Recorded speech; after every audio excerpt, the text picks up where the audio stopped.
1988 में जब मीरा नायर की फिल्म सलाम बॉम्बे दुनिया भर में धूम मचा रही थी, तो शायद ही किसी की नज़र उस दुबले पतले 18-20 साल के लड़के पर गई होगी जो महज कुछ सेकंड के लिए स्क्रीन पर आता है।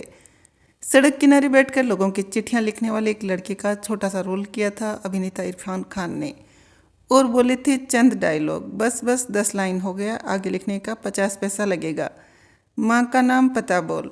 पहली दफ़ा लोगों ने इरफान खान को फिल्मी पर्दे पर देखा और भूल गए, लेकिन ये शायद ही किसी को मालूम था कि ये अभिनेता आगे चलकर भारत ही नहीं दुनिया भर में नाम कमाएगा। 1966 में जयपुर में जन्मे इरफान खान का बचपन एक छोटे से कस्बे टोंक में गुजरा। शहर छोटा था, सपने बड़े थे।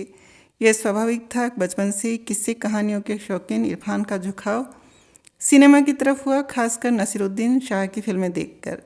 राज्यसभा टीवी को दिए गए एक इंटरव्यू में लड़कपन का एक किस्सा सुनाते हुए इरफान ने बताया था, मिथुन चक्रवर्ती की फिल्म मृग्या आई थी तो किसी ने कहा तेरा चेहरा मिथुन से मिलता है।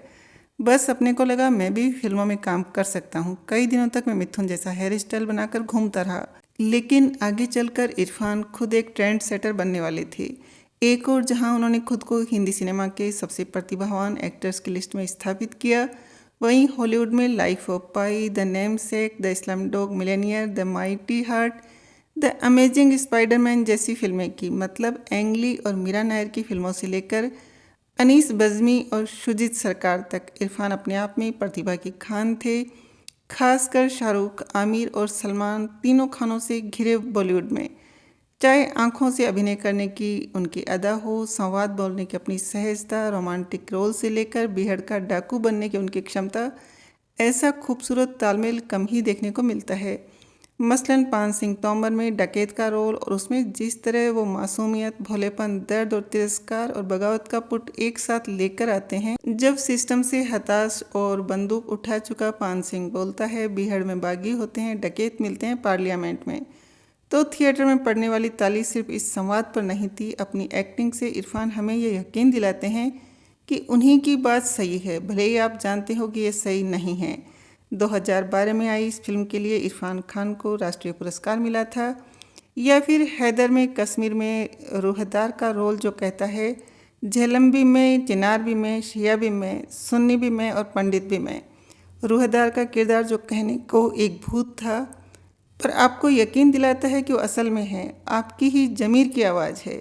यह फिल्म मकबूल में अब्बाजी के लिए वफादारी, पंकज कपूर और निमी तब्बू के बीच फंसा मियाँ मकबूल, जो अब्बाजी का कत्ल कर उससे तो पीछा छुड़ा लेता है, पर ग्लानि उसका पीछा नहीं छोड़ती।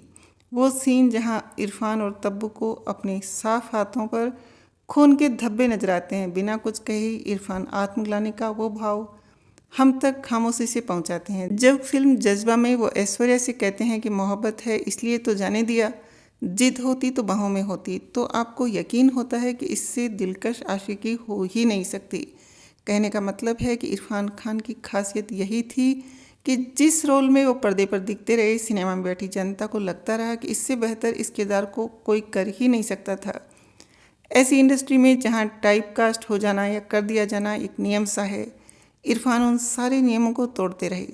जब हासिल जैसे रोल के बाद उन्हें सब नेगेटिव रोल मिलने लगे, तो हिंदी मीडियम जैसे रोल से उन्हें बार बार दिखाया कि कॉमिक टाइमिंग में उनका जवाब नहीं। लंच बॉक्स का साजन फर्नांडिस शायद उनका निभाया सबसे प्यारा किरदार होगा। एक लंच बॉक्स और उस डिब्बे में भेजी चिट्ठियाँ और दो लोगों की प्रेम कहानी जो कभी नहीं मिले। इरफान ने साजन फर्नांडिस को जिस नज़ाकत से निभाया, वो एक्टिंग की मास्टर क्लास ही समझी जा सकती है। ये फिल्म कान फिल्म फेस्टिवल तक गई।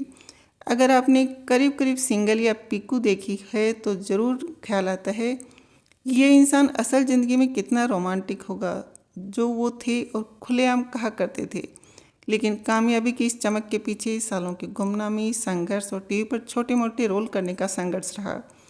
कई दूसरे लोगों की तरह नेशनल स्कूल ऑफ ड्रामा में पढ़ाई करने के बाद उन्हें मुंबई का रुख किया, लेकिन वहाँ फिल्मों में छोटे मोटे रोल के अलावा उन्हें कुछ नहीं मिला। एक डॉक्टर की मौत और कमला की मौत में वो पंकज कपूर के साथ छोटे से रोल में थे।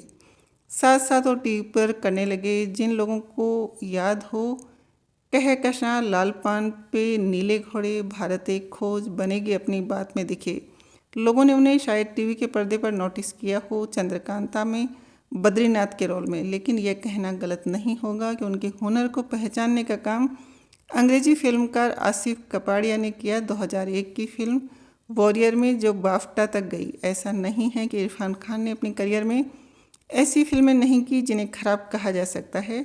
एक बार उन्होंने इंटरव्यू में बताया था कि जब तक इंसान सही गलत के प्रयोग से गुजरेगा नहीं, वो समझेगा कैसे।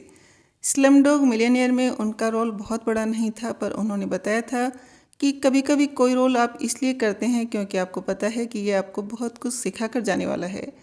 अंतर्राष्ट्रीय स्तर पर भी उनका कद कितना ऊंचा है, इसका जिक्र असीम छोबड़ा की लिखी किताब Irfan Khan the man the dreamer the star में मिलता है। हुआ कुछ यूँ कि जब 2010 में इरफान खान न्यूयॉर्क में एक रेस्तरां में थे और सामने वाली टेबल पर उन्होंने हॉलीवुड एक्टर मार्क रफलो को देखा। इरफान एक फ़ैन की तरह उनसे मिलना चाहते थे, पर झिझक रहे थे क्योंकि वो बहुत बड़ा नाम थे। इतने में मार्क खुद सीट से उठकर आए और इरफान से बोले, मैंने आपका काम देखा है स्लमडॉग में और बहुत उम्दा काम किया। अजीब इत्तेफाक है, जब नेशनल स्कूल ऑफ ड्रामा में इरफान पढ़ाई कर रहे थे तभी उन्हें उनकी पहली अंतर्राष्ट्रीय फिल्म मिल गई थी। मीरा नायर ने उन्हें इस्लाम बॉम्बे में एक बड़े रोल के लिए चुना। वो बॉम्बे आकर वर्कशॉप में शामिल हुई और 2 दिन पहले उनसे कहा गया कि वो फिल्म का हिस्सा नहीं है। उन्होंने एक इंटरव्यू में बताया था कि वो रात भर रोते रहे, बदले में उन्हें छोटा सा रोल दे दिया गया।